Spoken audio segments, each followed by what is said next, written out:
Today's story comes to us from Luke chapter 6.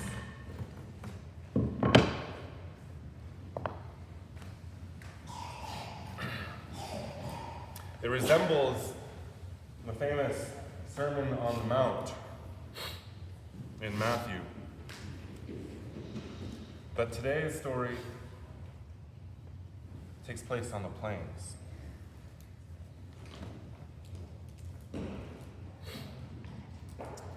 Today's story occurs just after Jesus went up to a mountain with his disciples to pray one night, and then selected 12 of them who would be his apostles. At this point in Jesus' ministry, there are many more people than can be depicted with our figurines.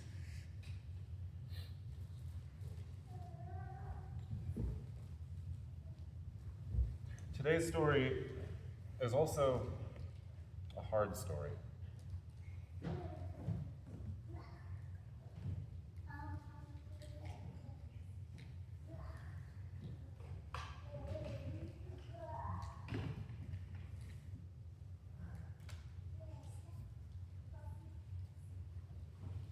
Jesus came down from the mountain with his disciples.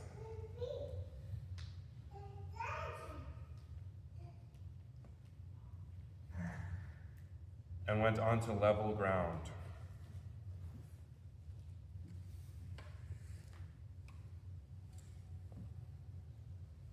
And a great company of his disciples and a huge crowd of people came and gathered to listen to him teach.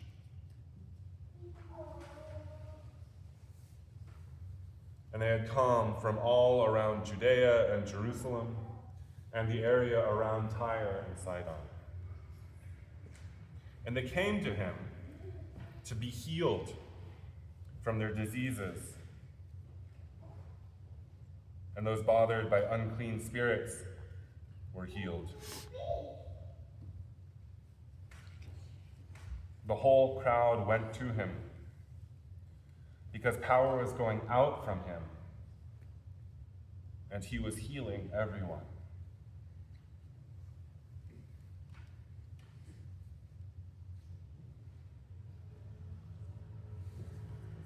And there Jesus raised his eyes to the disciples and said, "Happy are you who are poor, because God's kingdom is yours.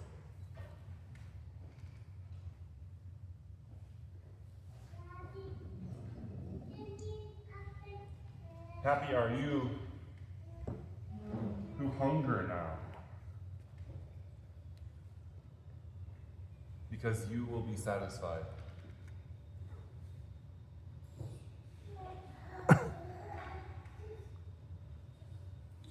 Happy are you who weep now, because you will laugh.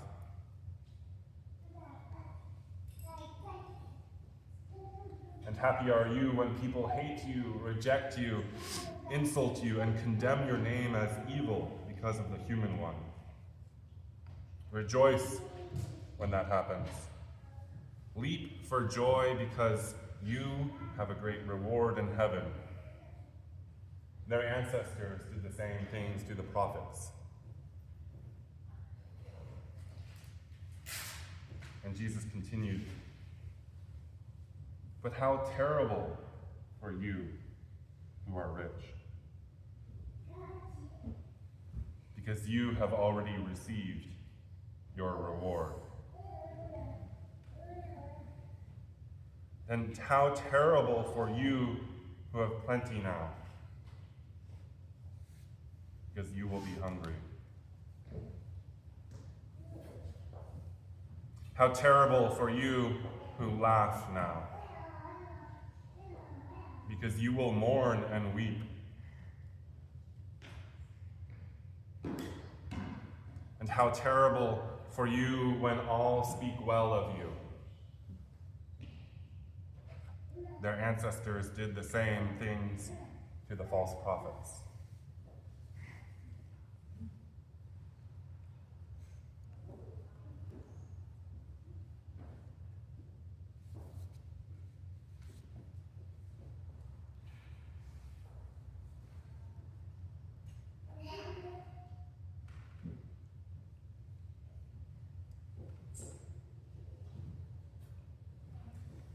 So I invite you now to wonder along with me about today's story.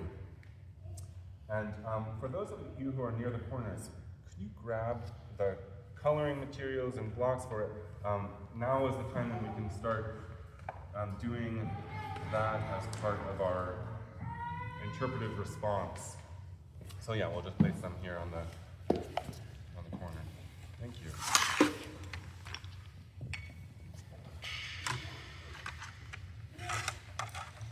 So if you'd like to do some coloring in addition to joining in the discussion as part of how you respond to Scripture together, you can grab your materials.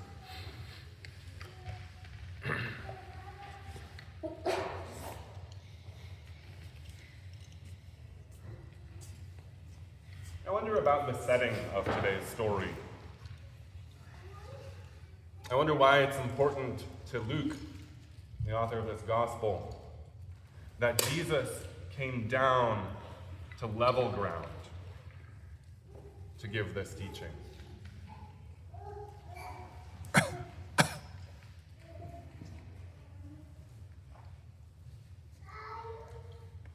feel like maybe he's saying that he needs to be equal to others to help. So, and he's also trying to maybe disprove the things he's saying for the greedy, the laughing. He's trying to say, I'm not that, and you shouldn't either. Yeah, so perhaps he's taking more of a stance of leveling, of equality with the people he's speaking to. And that perhaps speaks to this inversion of fortunes that he's talking about. It also makes him accessible to the people that want to come up to him for healing. Sure, okay. They can't get that. Yeah, so in coming down to level ground, he is accessible to the crowd of people who want to come to him for healing, to be made clean of unclean spirits, other things. So in so doing, he's making himself more accessible. Do you know that you said this is similar to the Sermon on the Mount? And I haven't reread that in a minute, but do people come to him for healing in that scenario? You know? That's an interesting question. I would have to go back and check. It's a long passage, a long sermon there, and there might be that going on as well.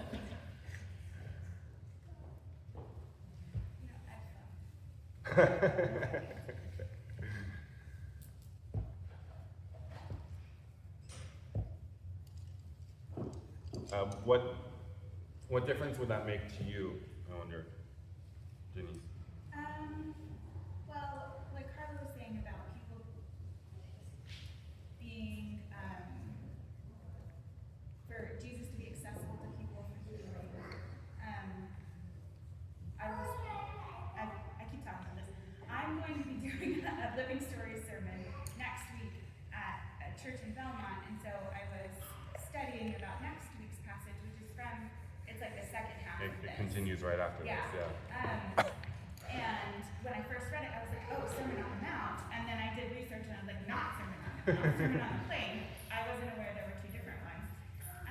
And so I started to read a little bit about like, what are the similarities, what are the differences? There are lots of different ideas. Some people say like, it's the same sermon, just recorded differently by the two different authors. And some say this is a very different scenario. I think that's part of what I was trying to understand. Yeah. Is like, So what would the different scenarios speak to you about this? it's a good question. This is part of what I was wondering. Like, does this sermon hit differently because Jesus is down with the people as opposed to being on a mountain? And would people coming for healing enhance that intimacy? And was that something that maybe preceded the Sermon on the Mount? And it would be something that was really kind of like cerebral. Yeah, so at least with the leveling and perhaps also with the healing, there is a deeper level of intimacy going on here. Yeah. For him coming down, it's like God came down to heaven, and now Jesus is coming down from the mount onto the plains. And the first part of the story is like they really experience the power of God. They can feel this incredible power coming from him, healing everybody. So just in the wonder question, it's like, I mean, I put those two together in my head, but then he's among everybody, and they're experiencing him live, you know, doing good stuff. Mm-hmm. Yeah. So that really being with and among the people. Yeah, not in a boat, not up on the mountain, not, you know, where he would have to go away because the crowds are so great. But Yeah. here he's down among them, and great power is coming from him, healing these diseases, you know, dispossessing the possessed, and, you know, can you imagine to have that happen here? I mean, oh my God, that was so incredible.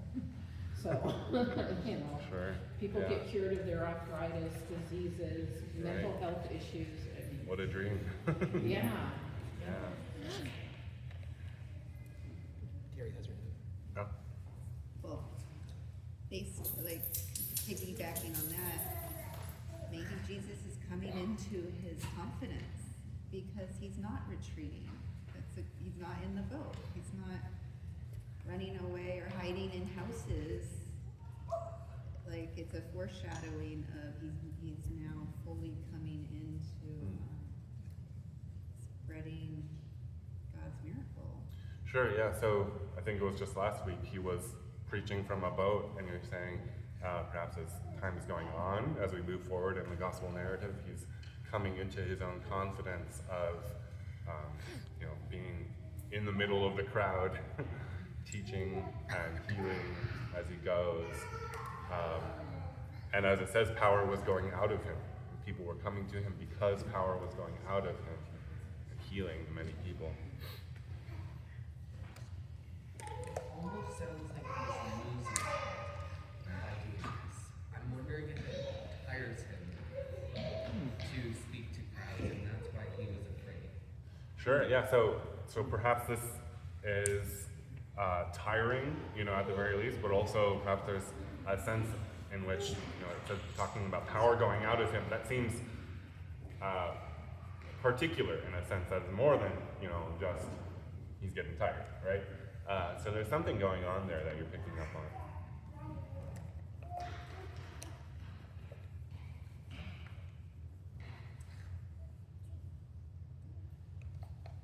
I wonder about something different. This passage, the juxtaposition of the happy are and sad are, you know, I forget the exact language. That's always trouble. Sure. And that troubles me because I wonder if it is trying to say that if you are if you are well-fed, if you are happy, if you are respected, that by necessity you are going to have a poor experience. And I wish the frame of it was, if you're dependent upon those things, you'll have a poor experience. That's what I wish the frame was. And I wonder why the frame is so binary here. You know, blessed It's are, sad are. This. It's a very stark binary contrast. It is. Here in Luke's gospel. Whereas, you know, this translation said, happy are those who weep now, and how terrible for those who are laughing now, etc. And, you know, it's far more stark than Matthew, which talks about the poor in spirit rather than the poor. Yeah. And yeah, so you're grappling with that. Yeah. You wish it were less of a binary. I wish it were less of a binary. It seems it seems odd that, well, I mean, it's as if it is making the point that there is not a path to heaven if you are well-fed, happy, respected, and strong. Sure. And I wonder if there's something in the translation that I'm missing that isn't that binary, if that's how it's coming across now, or if that's really what was meant. So you're reading this as talking about heaven and hell, or Not necessarily heaven and hell. Well, yes, within that frame, yes, I guess so. okay. Yeah. So within that interpretation,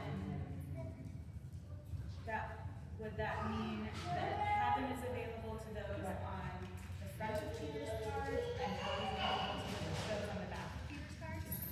That's what I'm wondering. I mean, I'm wondering if that's what's being said. Happy are those who, are having this set of experiences that Peter's turning to. And, sorry, what was the other word? How terrible. How terrible.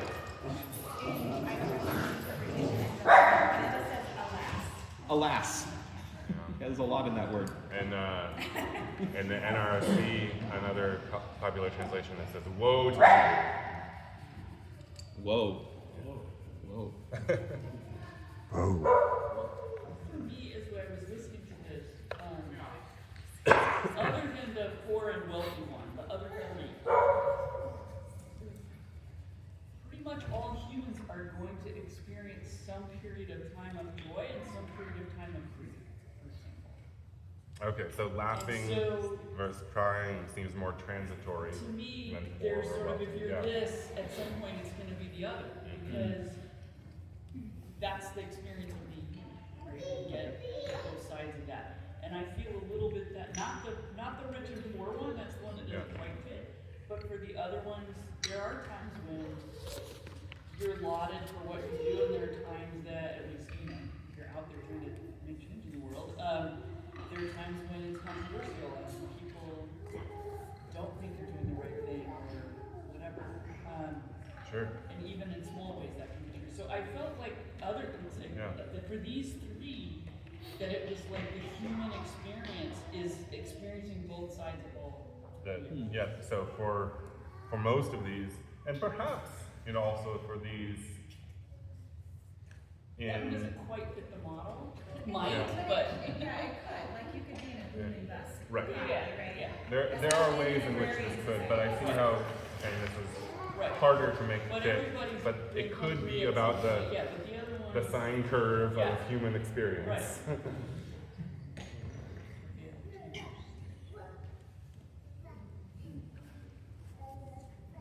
Does it look more of the social justice, the gospels, and that sort of his bent?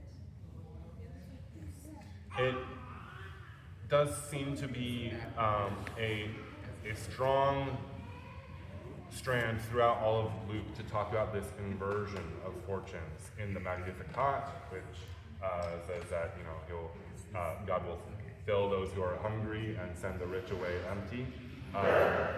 In the parable story about the poor man Lazarus and the rich man who was left him at the gate and then was sent away, and Lazarus was in Abraham's bosom, but not the rich man. There is a lot of moments in Luke where it's this stark inversion.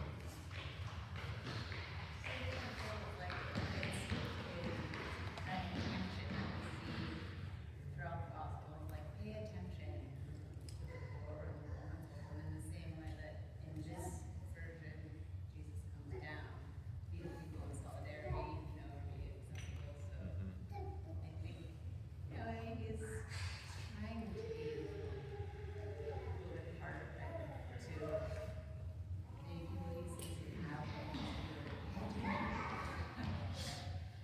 Yeah, so Lose it all, and if you did, what did you want us to be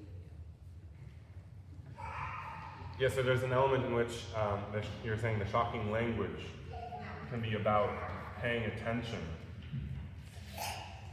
and him coming to be among the people is also to help them pay attention to this dynamic that he's speaking about.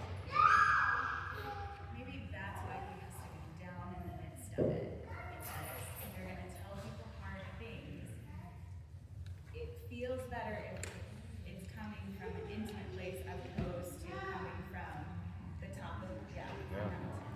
So before telling these hard truths, he comes down to be among them and heals them, rather than staying high up on the mountain and preaching from above.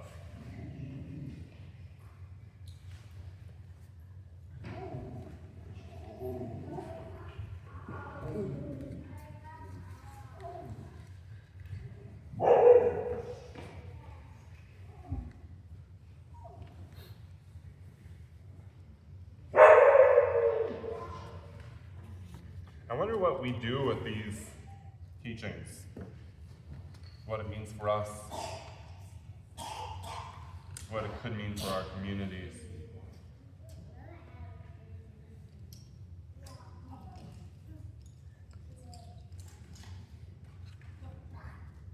I think it's good to wrestle with them and to feel uncomfortable. It's good to wrestle with them, to feel uncomfortable.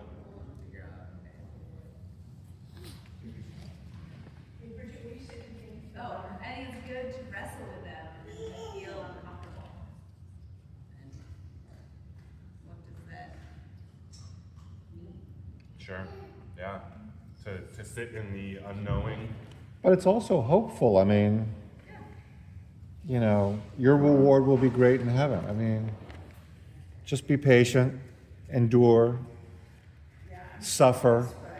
Hearing some people be so finding this such a different message. My father was from New England, and in New England, when I was growing up, and it's different now, people were embarrassed about outward symbols of money.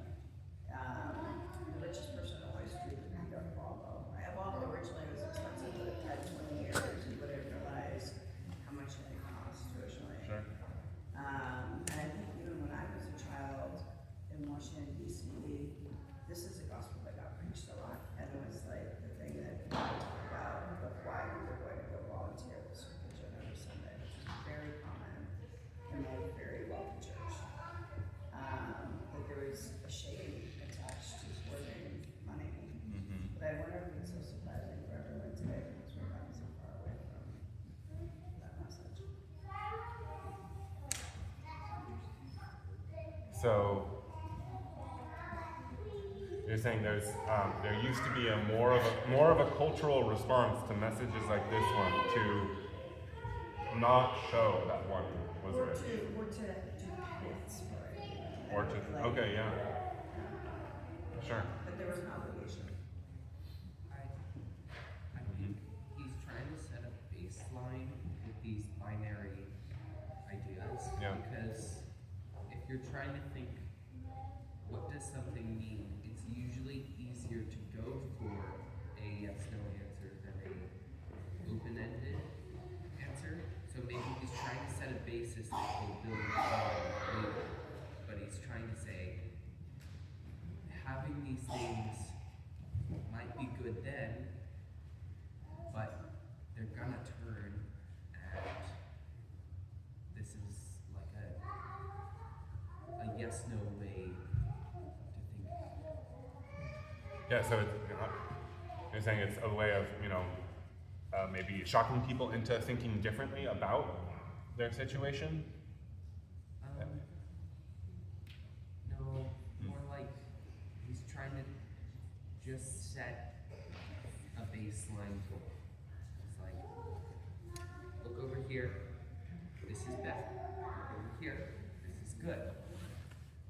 I'll explain more later, but this Okay. is what I'm trying to say. Gotcha. Okay, so you're saying this is not the whole message. No. This is the foundation for what is to come. So, Ryan, are you saying So- that he's simplifying it? Like, this is good, this is bad, and in reality, Yeah. I there's think- a spectrum in between? Yeah. He's trying to simplify it, give people an easy answer to go to.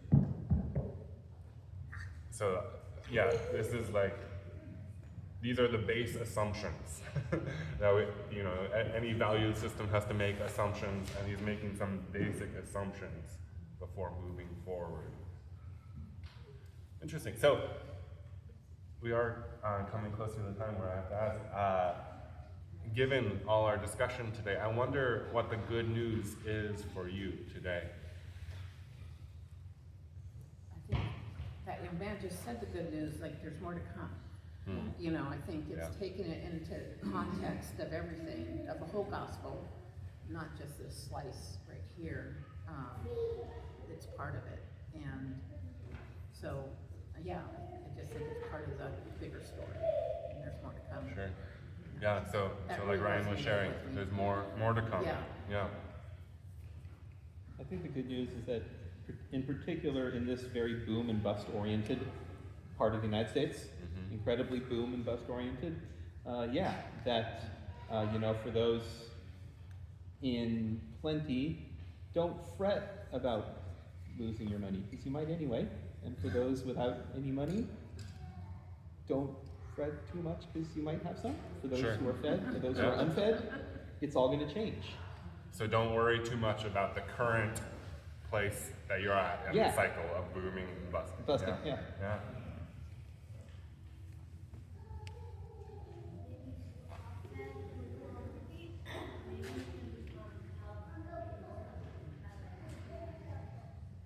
Sure, so there's that opportunity to help more if you have what you need.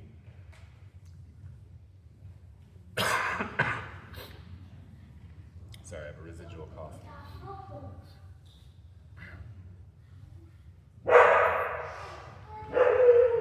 All right, well, thank you all for wondering along with me about today's story.